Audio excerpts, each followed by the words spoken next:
আমি অনেক সময় বলি, আমার প্রায় সময় জানাজা পড়তে গেলে মনে হয়, দেখবেন জানাজার নামাজেও মনে করেন 10:30 বাজে জানাজার টাইম দিছে, 10:30 জানাজা, 10:34 বাজে গেছে, 30-40 বাজে গেছে।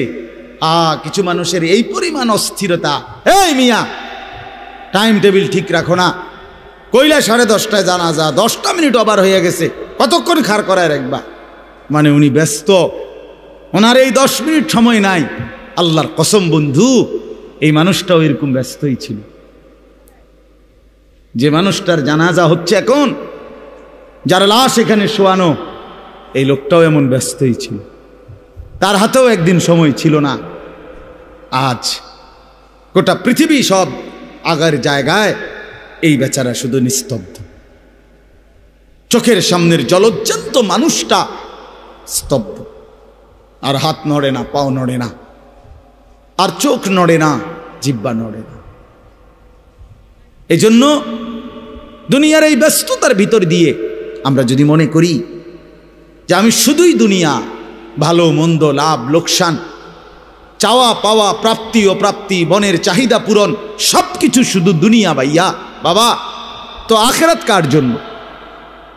কবর কার জন্য? তাইলে নবীজি সাল্লাল্লাহু আলাইহি সাল্লাম কাকে তাইলে আখিরাত বুঝাইতে চাইছেন? আল্লাহর কোরআন এমন কোন সূরা নাই, কোরআন শরীফের 114টি সূরা, 114টি সূরার এমন কোন সূরা নাই, এমন কোন রুকু নাই কোরআনে যেখানে আখিরাতের কথা, পরকালের কথা আলোচনা নাই। এই পরিমাণ আল্লাহ তাআলা আখিরাত, আখিরাত, পরকাল, পুনরুত্থান, হাসরের মাঠ, এগুলো আল্লাহ তাআলা এতবার বলছেন, অস্বীকার করার, পাশ কাটার কোনো সুযোগ নেই, কোনো সুযোগ নেই। কোরআন শরীফে আছে সূরা মুলকের মধ্যে, জাহান্নামী যখন চিৎকার করবে, জাহান্নামের ফেরেশতারা তখন বলবে, আলাম ইয়াতিকুম নাদির, এই নাফরমান, তোমারে কি কেউ কোনোদিন জাহান্নামের ভয় দেখায় নাই? ক্বালু বালা, সে বলবে হ্যাঁ, কদ জাআনা নাদির, আমার কাছে বহু ভয় প্রদর্শনকারী বান্দা এসেছিল। কত ইমাম, কত খতিব, কত আলেম, কত ওয়াইজ, কত বক্তা, কত পীর, কত মাশায়েখ, কত আউলিয়া, কত বুজুর্গ চোখের পানি ফেলে ফেলে বারবার বারবার আমার এই জাহান্নামের কথা বলছিল, কিন্তু ফাকাদ্দাবনা, আমি মিথ্যা মনে করেছি। ওয়াকুলনা মা নাযালাল্লাহু মিন শাই, আমি আরো বলছি এগুলো আল্লাহ বলে নাই, তোমরা মোল্লারা, মুন্সিরা তোমরা বানায়া বানায়া বলো।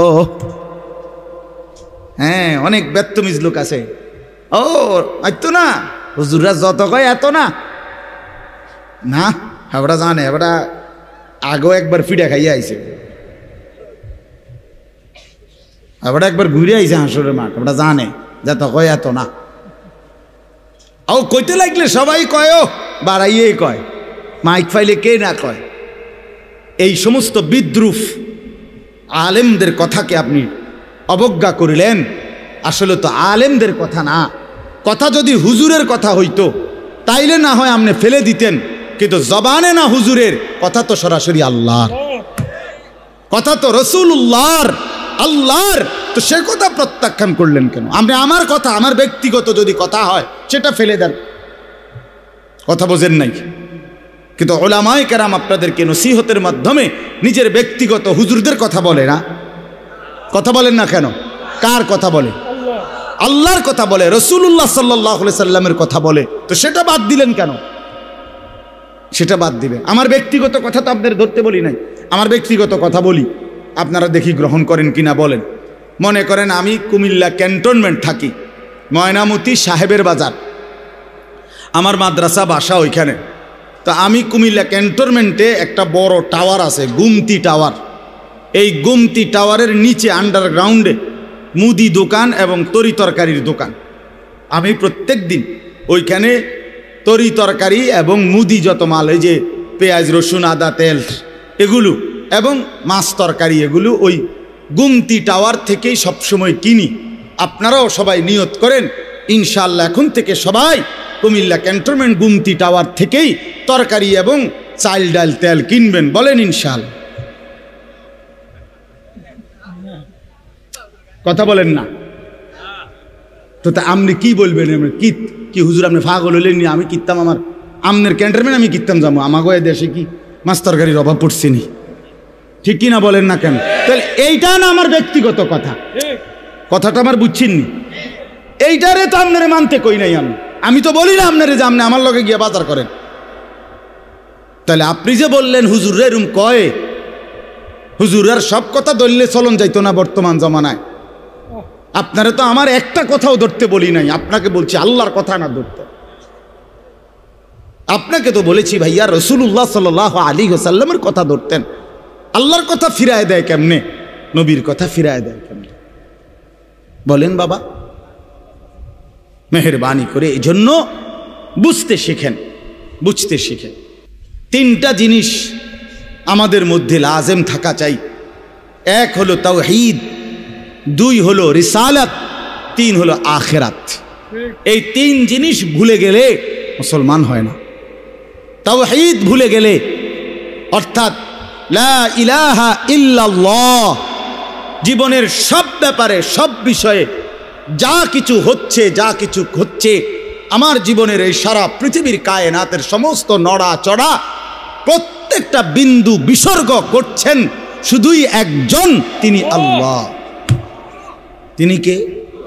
লা ইলাহা ইল্লাল্লাহ, আল্লাহ ছাড়া আর কোনো ইলাহ নাই, দেনেওয়ালা আর কেউ নাই, পালনেওয়ালা আর কেউ নাই। এটা তাওহীদ। আর শাজিমের উপর থেকে সাতবক জমিনের নিচ পর্যন্ত যেটা যেমনে যেভাবে আছে সেটা একজনই পরিচালনা করছেন, তিনি আল্লাহ। এ কথা যত দিলের মধ্যে বসাইতে হবে। দুই নাম্বার রিসালাত। রিসালাত মানে হলো মুহাম্মাদুর রাসূলুল্লাহ সাল্লাল্লাহু আলাইহি সাল্লাম, এই কথা গ্রহণ করা। এই কথা আবার গ্রহণ করার কি? এই কথা গ্রহণ করা হইল মুহাম্মদ আল্লাহর রাসূল, আল্লাহ আমার জন্য উনাকে পাঠাইছেন, অতএব আমার জীবনের হাসি কান্না আনন্দ বেদনা, রাত দিন, ঘর সংসার বাজার ব্যবসা, আয় রোজগার, স্ত্রী পুত্র পরিজন, কদম কদম বিন্দু বিন্দু নিঃশ্বাস নিঃশ্বাস আমি অনুসরণ করব একজনকে, তিনি মুহাম্মাদুর রাসূলুল্লাহ সাল্লাল্লাহু আলাইহি ওয়াসাল্লাম। এটারে বলে রিসালাত। এটাকেই বলে নবী সাল্লাল্লাহু আলাইহি সাল্লামকে চেনা, এটাকেই বলে নবী সাল্লাল্লাহু আলাইহি সাল্লামকে ভালোবাসা, এটাকেই বলে নবী সাল্লাল্লাহু আলাইহি সাল্লামকে অনুসরণ কর। আমার ভাইয়া, আল্লাহর দোয়াই আপনি আপনার জায়গাতেই থাকেন, আপনি আপনার তরিকাতেই থাকেন, আপনি আপনার পীরের কাছেই থাকেন, যে যেখানে আছেন থাকেন, কোনো অসুবিধা নাই। শুধু নিজেরে ধোঁকা দিয়েন না, ধোঁকা খাইয়েনও না, কাউরে ধোঁকা দিয়েনও না। আল্লাহ রসুল বলছে আল মুমিনু লা ইয়াখদাউ ওয়ালা ইউখদাউ। খেয়াল করে শুনেন এই কথাটা। মুমিন, নবীজি বলছে, কোনো ইমানদার কাউকে ধোঁকা দেয় না। খোদার কসম নবী বলছে ইমানদার ধোঁকা খায়ও না। লা ইয়াখদাউ অর্থ সে ধোঁকা দেয় না, ওয়ালা ইউখদাউ অর্থ নিজেও ধোঁকা খায় না। অতএব রাসূলুল্লাহ সাল্লাল্লাহু আলাইহি সাল্লামের সাথে সম্পর্ক, ভালোবাসা, মহব্বতের সবটা 100 অনুসরণের মাধ্যমে, অনুসরণের মাধ্যমে। চেহারায় যার দাড়ি নাই সে রসুলকে ভালোবাসে না, ঘরে যার স্ত্রী বেপর্দা সে রসুলকে ভালোবাসে না, উপার্জনের মধ্যে যার হালাল নাই সে রসুলকে ভালোবাসে না, জীবনে যার সুন্নত তরিকার অনুসরণ নাই সে আল্লাহর রসুলকে কশ্চিন কালেও ভালোবাসে না। ভালোবাসে বললে এটা ভালোবাসার নামে ধোঁকা, মিথ্যাবাদিতা ছাড়া আর কিচ্ছু না। হ্যাঁ, হাসরের ময়দানে মার খাইয়েন না, ধরা খাইয়েন না। কথা বুঝছেন না? এখানে গাছ জোর দেখাইয়া হয়তো আমনে চিৎকার দিয়া, হুঙ্কার দিয়া, এই কইয়া সেই কইয়া, খাইয়া দাইয়া বিরানিয়ে খিচুড়িয়ে মিল্লা পার হইয়া গেলেন আর কি। কিন্তু কবর আখেরাত এত সুঝা না। আখেরাত হাসরের মাঠ, মামুর বাড়ি না। হাসরের মাঠ নানার বাড়ি না, আমনের সাসার শ্বশুর বাড়ি না। হাসরের মাঠ সেই মাঠ 1.25 লক্ষ আম্বিয়া, আদম থেকে মুহাম্মদ সাল্লাল্লাহু আলাইহি সাল্লাম পর্যন্ত সমস্ত নবী রসুল যে মাঠের ভয়ে আল্লাহর কাছে দিবানিশি কাঁদছেন, সেই মাঠের নাম হাসরের মাঠ। সব নবী আল্লাহর কাছে হাসরের মাঠের ব্যাপারে দোয়া করছে। আমাদের নবী সাল্লাল্লাহু আলাইহি সাল্লাম পর্যন্ত, যার কোনো গুনাহ নাই, যিনি নিষ্পাপ, সেই নবীজি পর্যন্ত 5 ওয়াক্ত নামাজের পরে সব আলেমদেরকে জিজ্ঞাসা করেন, নবীজি নিয়মিত 5 ওয়াক্ত নামাজের পরে দোয়া করতেন, আল্লাহুম্মা হাসিবনি হিসাবান ইয়াসীরা, আল্লাহ হাসরের মাঠে আমার ভয় লাগে, আমি মুহাম্মদের, আপনার বন্ধুর হাসরের মাঠের হিসাব সহজ করে দিয়ে। নিজের ব্যাপারে বলছেন। এই জন্য বাপ রাগ হইয়েন না। 1 নম্বর তাওহীদ, কলিজার ভিতরে ঈমান মজবুত করতে হবে। 2 নম্বরে রিসালাত, জিন্দেগীর মধ্যে রাসূলুল্লাহ সাল্লাল্লাহু আলাইহি সাল্লামের অনুসরণ নিশ্চিত করতে হবে। কেন মেসওয়াক করেন না? আপনি জানেন নবীজি মেসওয়াক করতেন, এই জন্য করেন না। কেন দস্তরখান বিছায়া খানা খান না? আপনি জানেন, শুনছেন যে নবীজি সাল্লাল্লাহু আলাইহি সাল্লাম দস্তরখান বিছায়া সমান জায়গায় খানা খাইতেন, এই জন্য আপনি ইচ্ছা করে এটা বিছান না, কারণ আপনার কলিজার ভিতরে সিদ্ধান্ত আমি মুহাম্মদুর রাসূলুল্লাহ সাল্লাল্লাহু আলাইহি সাল্লামের বিরোধিতা করি। কেন আপনি দাড়ি কাটেন? কারণ আপনি শুনছেন নবীজি দাড়ি লম্বা করতে বলছে, এই জন্য আপনি এটা বুঝাইলেন। রাসূলুল্লাহ সাল্লাল্লাহু আলাইহি সাল্লাম আপনি কইছেন, আচ্ছা আমরে দেখাম। আপনি জানেন, হ্যাঁ, আপনার বাম পাও দিয়া ঢুকতে বাথরুমে, টয়লেটে মনে থাকে না। কেন মনে থাকে না? আপনি জানেন না এটা নবীজি বলছে। কথা বলেন না, নাকি ওই কাউমি মাদ্রাসার হুজুররা কইছে? কথা বলেন না। মেসওয়াক এটা রাসূলুল্লাহ সাল্লাল্লাহু আলাইহি সাল্লামের সুন্নত না কওমি আলেমদের সুন্নত? কথা বলেন না আপনারা। তো এটা করেন না কেন? কারে ওহাবি বলেন? কারে গালি দেন? কেন গালি দেন? কি বুঝে গালি দিলেন? কেন বললেন? বলেন, কি অপরাধের কারণে আমি রসুলের দুশ্মন হব? কেন? আমি মিসওয়াক করি এই অপরাধের কারণে না? কথা বলেন না কেন? আমি দাড়ি রাখছি দেখে এই অপরাধের কারণে? কোন আমার স্ত্রী পর্দানসীন, আমার মেয়ে পর্দা করে, আমার ঘরে টেলিভিশন নাই, আমার রোজগারের মধ্যে আমি হারাম করার চেষ্টা করি না, তো সব ক্ষেত্রে রাসূলুল্লাহ সাল্লাল্লাহু আলাইহি সাল্লামের সুন্নাতের উপরে চলার চেষ্টা করলাম, তা আমি রসুলের দুশ্মন কেন হলাম? আমি বুঝাইলাম, আমি বলতে মানে আপনি যে কোনো একজন আলেমে দ্বীনকে আপনি কেন নবীর দুশ্মন বলবেন? এত বড় জুলুম কেন করেন? এত বড় কেন জুলুম করেন বাবা? চা দোকানে বসে একজন আলেমের বদনাম করলেন, আপনি আন্দাজ করলেন একজন আলেমের ইলমের কদর কত? আমরা কিতাবে স্পষ্ট পড়ছি, সারা পৃথিবীর ইমানদারের সমস্ত বন্দিগি আর আল্লাহর রাস্তায় জিহাদ, এই দুইটার পার্থক্য কদ্দুর?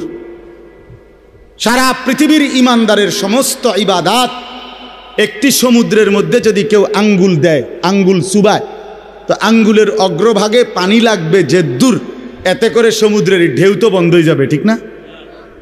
নৌকা চলা বন্ধ হয়ে যাবে না? সমুদ্র টের পাবে কিছু? কিতাবে স্পষ্ট আছে, একজন ইমানদারে সমস্ত মুমিনের সব ইবাদত একত্র করিলে এইটার মর্যাদা হলো আঙ্গুলের অগ্রভাগের পানি। আর আল্লাহর রাস্তার জিহাদ ফি সাবিলিল্লাহ, জীবন দেওয়া, জিহাদ করা, এটা সমুদ্রের বাকি পানি। এরপরে লিখছে যে সমস্ত ইবাদত এবং আল্লাহর রাস্তার যুদ্ধ, এইটাও এবার একসাথে করেন।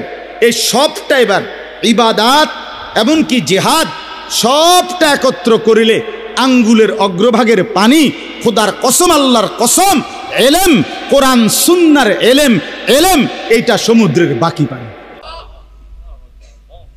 বিশ্বাস করে এবার বলেন এক আলেমে দ্বীনের কদর কত? আপনি কারে টিটকারি করলেন? কারে? বাবা আপনার মসজিদের ইমাম ৬০০০ টাকা বেতন দেখে আপনার চোখে লাগছে না? বেটার বেতন কম। হ্যাঁ, বেটার বেতন কম তো আপনি না কম দিছেন?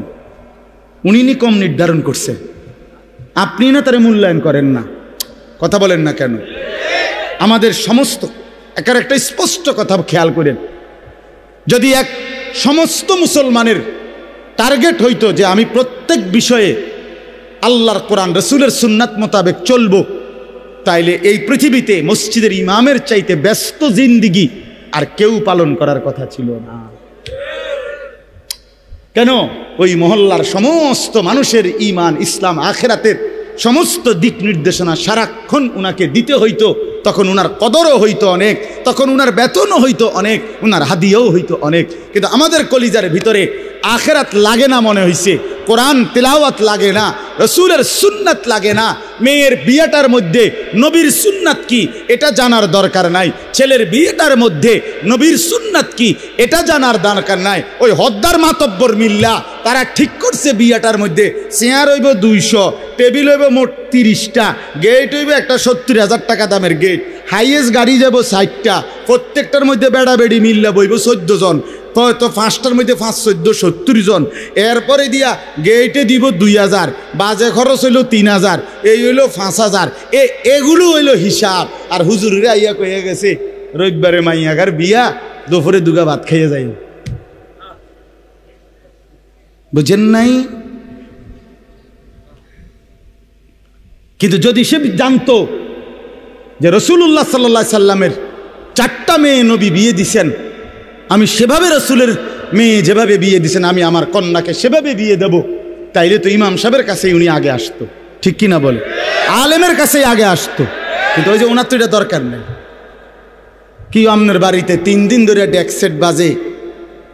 হ্যাঁ হুজুর আসলে কিতা করমু, শরম দিয়ে না, ফুলাইনে আউশ করছে, ফুলাইনে শখ করছে।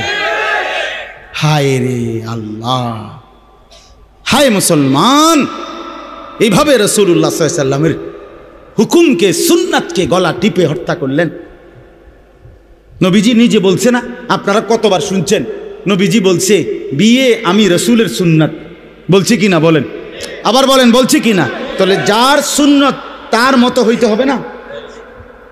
তো রাসূলুল্লাহ সাল্লাল্লাহু আলাইহি সাল্লামের সুন্নাত বিয়ে, তো বিয়ে নবীজি সাল্লাল্লাহু আলাইহি সাল্লাম বিয়ের মধ্যে গায়ে হলুদ, ডেক সেট, এই লম্বা গেট আর গাড়ির মধ্যে ফুল, এই সব। আমি অনেক সময় অনেকেরই জিজ্ঞাসা করছি যে ভাই বিয়ে কার, বিয়ে কার? কইছে ওনার। আমি কই এই ফুল দিয়ে লাগাইছেন গাড়ি, বিয়ে তো প্রাইভেট কারে করানো উচিত।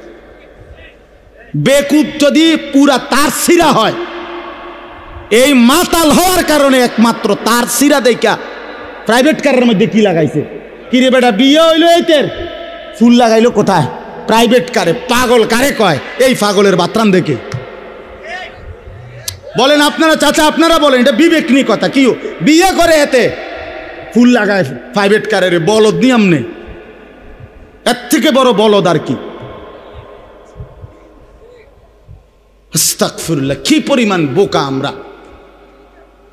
10,000 টাকা কোথায় লাগাইলেন? 10,000 টাকা এই ফুলগুলো লাগাইতে গিয়ে 5,000 টাকা, 7,000 টাকা, 10,000 টাকা কোথায় দিলেন? 10,000 টাকা পেলে একজন এতিম সন্তান 1 বছর পড়ালেখা করতে পারত। 10,000 টাকা পেলে একজন বিধবা নারী হয়তো তার 2 মাসের চাল ডাল কিনতে পারত। আর আপনি বিয়ের গাড়িটা সাজায় নিয়ে গেলেন, মেয়ের বাড়িতে দাঁড়াইতে দেরি, ফাওড়া দিতে দেরি, গাড়িটা থামতে দেরি, ছেলেগুলোরে নামাইলে, জামাইরে নামাই নিতে নিতে পরবর্তী সর্বোচ্চ 5টা মিনিটের ভিতরে আইসা দেখবেন একটা ফুলও গাড়িতে নাই। এত বড় বেউকুফ যেটা আমার 5টা মিনিট টিকলো না, আমি কার জন্য সাজাইলাম? কার জন্য সাজাইলাম? এই জন্য বাবা 1 নাম্বার বললাম আল্লাহর প্রতি তাওহীদ, আর 2 নাম্বার হলো পুরা জিন্দেগি রাসূলুল্লাহ সাল্লাল্লাহু আলাইহি সাল্লামকে অনুসরণ করা। 3 নাম্বার হলো আখিরাত। সব কিছুর ক্ষেত্রে ফিকির করবেন। আপনি আমি সবাই মৃত্যুর মাধ্যমে আখিরাতের দিকে যেতে হবে। কিসের দিকে? হ্যাঁ, মৃত্যু মানে শেষ না, মৃত্যু মানে সমাপ্তি না, মৃত্যু মানে শেষ না বাবা।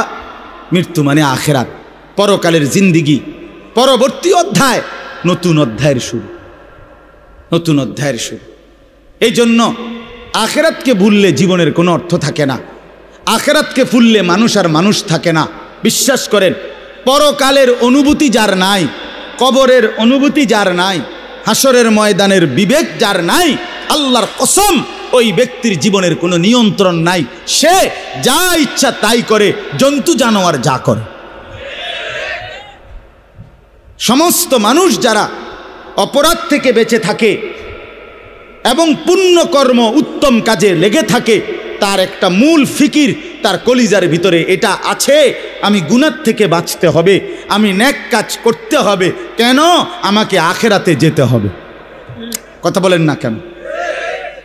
যে গুনাহ থেকে বাঁচে, কেন বাঁচে? আখেরাত আছে। যে নেক কাজ করে, কেন করে? আখেরাত আছে, আখেরাত আছে।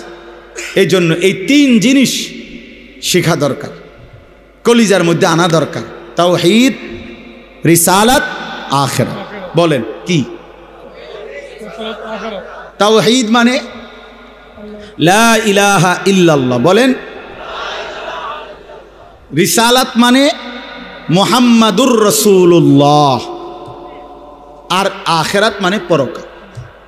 এখন আসেন শেষ অংশে। আখিরাতের এই পুরা আখিরাতের পরকালের জিন্দিগিটার উদ্বোধন, শুরু মৃত্যু। মৃত্যুর মাধ্যমেই শুরু হয়। এই আমি শুধু যে আয়াতটুকু পড়ছি আপনাদেরকে শুধু তর্জমা শুনাই। আল্লাহ তাআলা বলেন, দুনিয়ার জীবনে, এ অল্প একটু, আর দুনিয়ার জীবনে যেই মানুষটা আল্লাহর নাফরমানি, অবাধ্যতা, রসুলের বিরোধিতা, কোরআন সুন্নাহর বিরোধিতা, আল্লাহর হুকুমের বিরোধিতা করে কাফের, মুশরিক, বেঈমান, নাফরমান, পাপী হয়ে জিন্দিগিটা কাটাইছে, আল্লাহ তাআলা বলেন তার আখেরাত যে কঠিন হবে এটার প্রথম প্রমাণ হলো তার মৃত্যুর মুখে গিয়া আজরাইল, মালাকুল মউত যখন আসবে, আল্লাহর কসম আল্লাহ বলেন তার মৃত্যুর যন্ত্রণাটা হবে অত্যন্ত ভয়ানক। এটা দিয়েই শুরু হবে। সে মালাকুল মউত আজরাইলকে দেখেই আর তার রুহু কবচ দেখেই সে বুঝে ফেলবে তার পরবর্তী স্টেজ বড় বিপজ্জনক, তার সামনের জিন্দিগি বড় বিপজ্জনক। আল্লাহ তাআলা বলেন সমস্ত নাফরমান ব্যক্তির জান কবজের মুহূর্তটা খুব বেশি যন্ত্রণাদায়ক, খুব বেশি যন্ত্রণাদায়ক, খুব বেশি। এই যন্ত্রণার সিস্টেম হইল, নবীজি বলছেন প্রত্যেক নাফরমান পাপী, হাদিসের মধ্যে আছে নেককার ব্যক্তি ফেরেশতা আজরাইল অত্যন্ত সুন্দর আকৃতিতে নেককার ব্যক্তির কাছে আইসা তার রুহু কবজের সময় বলবে, হে পবিত্র আত্মা, আল্লাহর সন্তুষ্টি নিয়ে তুমি বের হয়ে আসো। আল্লাহ রাসূল সাল্লাল্লাহু আলাইহি সাল্লাম বলেন, কোনো পাত্র থেকে পানি যেভাবে ঢেলে দেয়, এইটা যেরকম আরামসে পড়ে যায়, বের হয়, আল্লাহর কসম নবীজি বলেন নেককার ব্যক্তির রুহুটা মালাকুল মউত আজরাইলের হাতে এরকম আরামসে চলে আসে। আর আল্লাহ নবী সাল্লাল্লাহু আলাইহি সাল্লাম বলেন কোন নাফরমান পাপী এক নম্বরে তার মৃত্যুর সময় প্রথম হইল ফেরেশতা মালাকুল মউত আজরাইল অত্যন্ত নিকৃষ্ট, বিভৎস, কুৎসিত চেহারা নিয়ে তার সামনে দাঁড়াবে। আমার কাছে আরবি কিতাব আছে, ইমাম কুরতুবির কিতাব আত-তাযকিরা, এই কিতাবের মধ্যে আছে ইব্রাহিম আলাইহিস সালাম একবার আজরাইলকে বলছিল, আজরাইল, কোন নাফরমান পাপী ব্যক্তির যে সময় জান কবজ করো তখন তুমি যেই চেহারা নিয়ে তার সামনে দাঁড়াও ওইটা আমার একটু দেখাও। কিতাবে আছে। আজরাইল বলছে ইব্রাহিম আলাইহিস সালামকে যে আল্লাহর কসম আপনি সহ্য করতে পারতেন না। ইব্রাহিম আলাইহিস সালাম বলেন, না তুমি আমারে দেখাও, আমি দেখুমই। তো আজরাইল ওই আকৃতিটা ধারণ করছে। কোন পাপীর রুহু কবজের সময় উনি যেই চেহারা ধরে, অত্যন্ত নিকৃষ্ট, কুৎসিত চেহারা। তো কিতাবে স্পষ্ট আছে, ইমাম কুরতুবী বলেন ইব্রাহিম আলাইহিস সালাম চিৎকার দিয়া বেহুশ হয়ে গেছে। লম্বা সময় পরে হুঁশ আসার পরে উনি চোখের পানি ফেলে আল্লাহকে বলছে, আল্লাহ, তোমার কোন নাফরমান বান্দা পরবর্তীতে কবরের আযাব, হাসরের আযাব, জাহান্নামের আযাব আর কিছুই লাগবে না, শুধু কেবল আজরাইলের এই বিভৎস চেহারার যদি একবার দেখে, তার 60 বছরের নাফরমানির শাস্তির জন্য এটাই যথেষ্ট, এটাই যথেষ্ট। আল্লাহ নবী সাল্লাল্লাহু আলাইহি সাল্লাম বলছেন, কোরআনে আল্লাহ বলছেন, এই মালাকুল মউত আজরাইল যখন কোনো পাপী নাফরমানের জান কবজ করতে আসবে, তো প্রথম এই কলিজাটার ভেতর থেকে যে রুহু আছে, এই কলজার ভিতরে, কলবের ভিতরে যে রুহ, এই রুহুটা ধরে টান মারবে যখন, একটা টানে কলিজাটা ছিঁড়া, রুহুটা ছিঁড়া এই কণ্ঠনালী পর্যন্ত চলে আসবে। কাল্লা ইযা বালাগাতিত তারাকিয়া, কাল্লা ইযা বালাগাতিত তারাকিয়া। আর কিছুই না বান্দা, শোনো, যখন নাফরমান তোমার জান কবজের সময় রুহুটা চলে আসবে কণ্ঠনালীতে, এবার রুহুটা বের হতে চাইবে না, বের হতে চাইবে না, নাফরমান ছটফট করবে।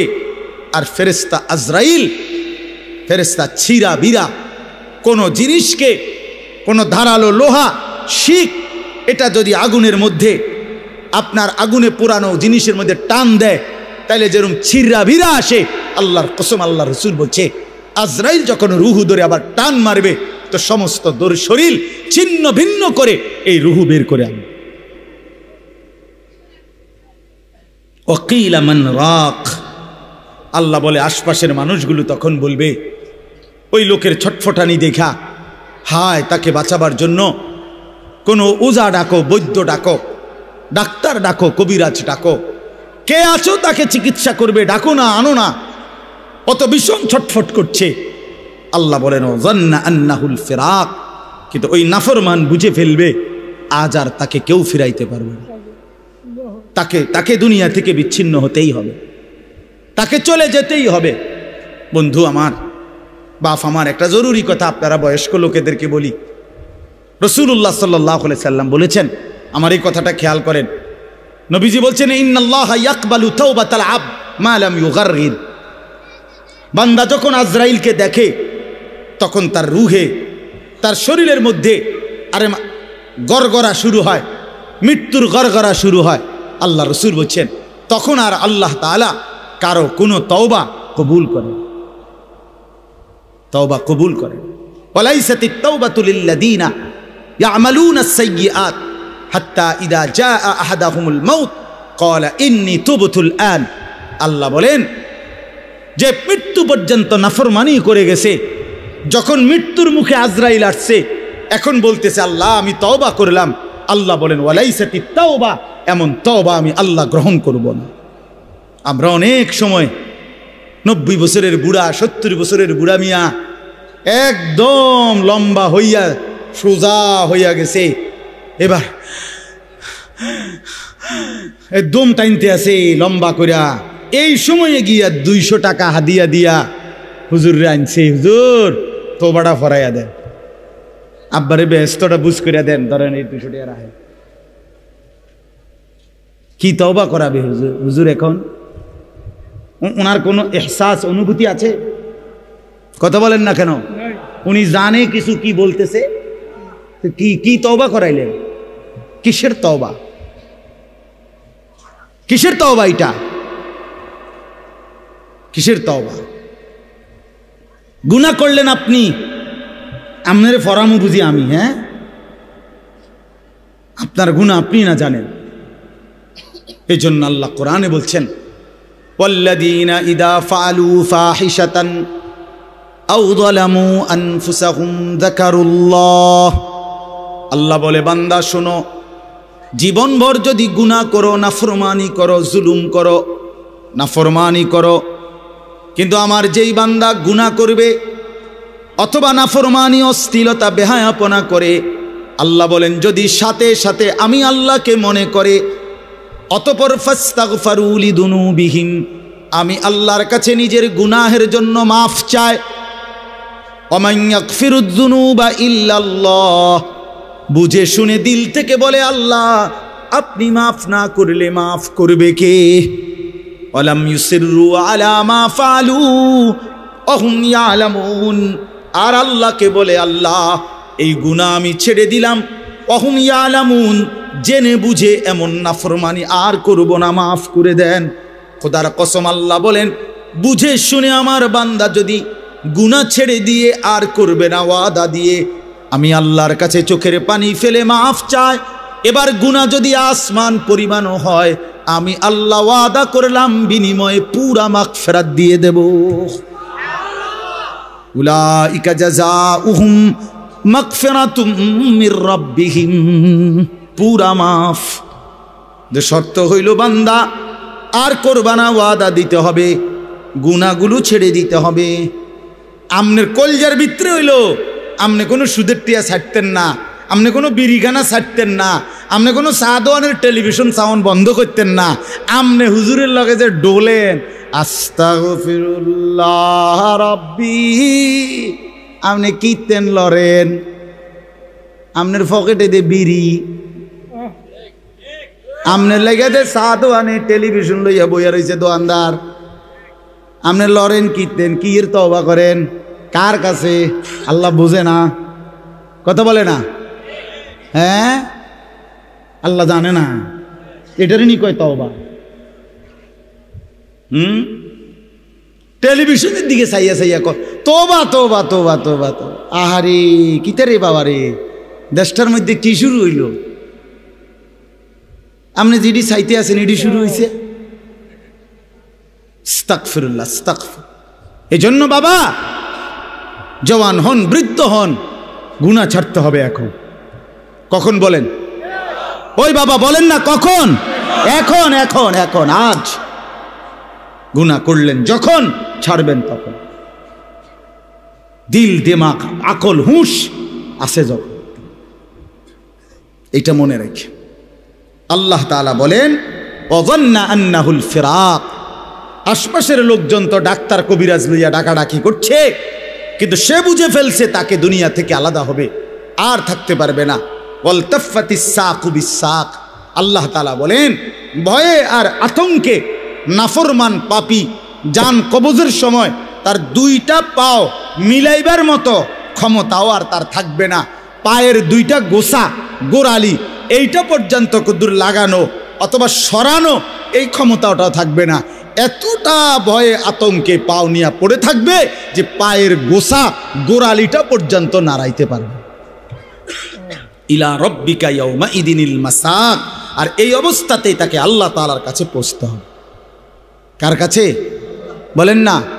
এবার দেখেন এই কথাটা ছেলেরা তোমরা শোনো, শুনো, চাচারাও শোনেন, নওজোয়ান তোমরাও শোনো। 4টা আয়াতে কোরআনুল কারীমে আল্লাহ বলছেন, মোট 4 জায়গায়, যে আল্লাহ বলছেন মৃত্যুর যন্ত্রণা নাফরমানের অত্যন্ত কঠিন। এই জান কবজের সময় একেবারে সব সিরালাবে। তো এইটা আল্লাহ বলছেন মৃত্যুর যন্ত্রণা সবচেয়ে বেশি কঠিন, যে মৃত্যুর রুহু কবজের এটা কার হবে, কার জান কবজের সময় যন্ত্রণা হবে কঠিন। আল্লাহ বলছেন, ফালা সাদ্দাকা ওয়ালা ইলা রব্বিকা ইয়াউমা ইদিনিল মাসাক ফালা সাদ্দাকা ওয়ালা সাল্লা। কেন মৃত্যু যন্ত্রণা হচ্ছে, কেন তার রুহুটা ছিঁড়াবিরা নিতেছে? আল্লাহ বলেন কারণ হলো আমার এই নাফরমান বান্দা 1 নম্বরে আমি আল্লাহর কথায় বিশ্বাস করে নাই, 2 নম্বরে ওয়ালা সাল্লা, 5 ওয়াক্ত নামাজ আদায় করে। এই জন্য আমি আল্লাহর কসম দিয়ে হাত জোড় করে বলি, ভাইয়া আমার, বন্ধু আমার, ছেলেরা আমার, তোমরা যারা নামাজ পড়ো না, আল্লাহর কসম, কবর, হাসর, আখিরাত, মিজান তো কষ্ট হবেই, মৃত্যুর মুখে তোমাদের রুহু কবজের সময়ও ভীষণ কষ্ট হবে, কষ্ট পাইবা, খুব বেশি দিন না। ফালা সাদ্দাকা ওয়ালা সাল্লা ওয়ালাকিন কাযযাবা ওয়া তাওয়াল্লা। আল্লাহ বলেন বরং সে আমার কথা মিথ্যা মনে করেছে, আর আমি আল্লাহর হুকুম থেকে মুখ ফিরাই নিছি। আমি ডাকি এদিকে, সে যায় ওইদিকে। আজান হয় মসজিদে, নাফরমান যায় বাজারে। মসজিদে জামাত চলে, নাফরমান চা দোকানে বসে বসে গপ মারে। হ্যাঁ, ওয়ালাকিন কাযযাবা ওয়া তাওয়াল্লা। এরপরে আরো সাংঘাতিক কথা বলছে আল্লাহ, সুম্মা যাহাবা ইলা আহলিহি ইয়াতামাত্তা। আল্লাহ বলেন আমারে তো বিশ্বাস করে নাই, নামাজ পড়ে নাই, আমি আল্লাহর হুকুম থেকে মুখ ফিরায় নিছে, অথচ বউ বাচ্চা সংসারের মধ্যে গর্ব আর অহংকারের মধ্যে চলাফেরা করছে। অর্থাৎ এই যে নামাজ পড়ে নাই, হালাল খায় নাই, এইটা নিয়ে একটু লজ্জিত বিব্রত অনুভূতিটুকুও নাই, বরং বউ বাচ্চার মাঝে ফুর্তি করছে। বাবা বাবা, বুঝেন নাই? টাকা আনছে সুদের, কিন্তু কথাবার্তার স্টাইলে বোঝা যায় এটা যে গুনাহ পাপ, ওনার বিবেকের মধ্যে ওইটা নাই। রোজগারটা যে হারাম, টাকাটা যে ওজনে কম দেওয়া টাকা, টাকাটা যে কিস্তির টাকা, টাকাটা যে সুদের টাকা, টাকাটা যে অবৈধ রোজগার, এটা যে অন্যায়, এইটাও তার বিবেকে নাই। বউ বাচ্চা নিয়ে এভাবে ফুর্তি আনন্দে আসে, মনে হয় যেন পাপগুলোকে তার আর পাপই মনে হয় না, অপরাধগুলোকে আর অপরাধী মনে হয় না। এইবার আল্লাহ শেষ বললাম, আল্লাহ বলে এমন নাফরমান বন্দার জন্য আউলা আলাকা ফা আউলা, হে বান্দা তোমার জন্য দুর্ভোগ, তোমার জন্য দুর্ভোগ, সুম্মা আউলা আলাকা ফা আউলা। আবারও বলছি, আল্লাহ বলে তোমার জন্য দুর্ভোগ, তোমার জন্য দুর্ভোগ, 4 বার বলছেন, 4 বার। তোমার জন্য লাঞ্ছনা, তোমার জন্য লাঞ্ছনা, তোমার জন্য লাঞ্ছনা, তোমার জন্য লাঞ্ছনা। কয়বার? তোমার জন্য কষ্ট, কষ্ট, কষ্ট, কষ্ট, তোমার জন্য দুর্ভোগ, দুর্ভোগ, দুর্ভোগ, দুর্ভোগ। এই 4 বার বললেন কেন? তাফসীরের মধ্যে লিখছে, একবার জান কবজের সময় দুর্ভোগ, 2 নম্বরে কবরে দুর্ভোগ, 3 নম্বরে হাসরের ময়দানে দুর্ভোগ, 4 নম্বরে জাহান্নামে দুর্ভোগ। কয়টা হইল? জান কবজের সময় কষ্ট পাইবা, কবরে কষ্ট পাইবা, হাসরের ময়দানে কষ্ট পাইবা, জাহান্নামে কষ্ট। কয়খানে? আয়াহসাবুল ইনসানু আন ইউতরাকা সুদান। আল্লাহ বলছে, মানুষ তুমি কি ভেবেছ আমি তোমারে এমনি এমনি ছেড়ে দেব? হ্যাঁ হ্যাঁ, কি ভাবছো বান্দা? কবরের প্রথম মিনিট, প্রথম সেকেন্ডে যখন প্রশ্নের জবাব দিতে পারবা না, আল্লাহ তখনই বলে ফেলবে, বান্দা, ফেরেশতারা আমার নাফরমান বান্দার জন্য জাহান্নামের বিছানা বিছিয়ে দাও, জাহান্নামের পোশাক পরিয়ে দাও। ফাআফরিশুহু মিনান নার ওয়ালবাসুহু মিনান নার ওয়াফতাহু লাহু বাবান ইলান নার। জাহান্নাম বরাবর দরজা খুলে দাও। আল্লাহর নবী বলেন, ফেরেশতারা যখন নাফরমানকে জাহান্নামের মধ্যে রেখে চলে যাবে, আরে কবরের মধ্যে রেখে চলে যাবে, কবরের ডান পাশের মাটি একটা চাপ দিবে, বাম দিকে চলে যাবে, বাম দিকের মাটি ডান দিকে চলে আসবে। আল্লাহর নবী বলেন, হাত্তা তাখতালিফা আদলাউহু, ডান পাশের হাড্ডি পাজর ভাঙ্গা চুরচুর হয়ে বাম দিকে চলে যাবে, বাম পাশের হাড্ডি পাজর ভাঙ্গা বন্ধু ডান দিকে চলে আসবে। প্রথম মিনিটেই হাড্ডির শরীর চুরচুর হয়ে যাবে। আল্লাহ ছাড়বে না, আমারেও না আপনারেও না, বিশ্বাস করুন। দুনিয়া আল্লাহ তাআলা তো শাস্তির জায়গা না। আল্লাহটা বলছে তো, আমি এটা শাস্তির জায়গা না, এটা পরীক্ষার জায়গা। কথা বোঝেন নাই? দুনিয়া কিসের জায়গা? এই জন্য ছাড় দেই না। আমি যদি ডেইলির ফিডে ফিরতাম তো তুমি তো মাথা টিকতা না।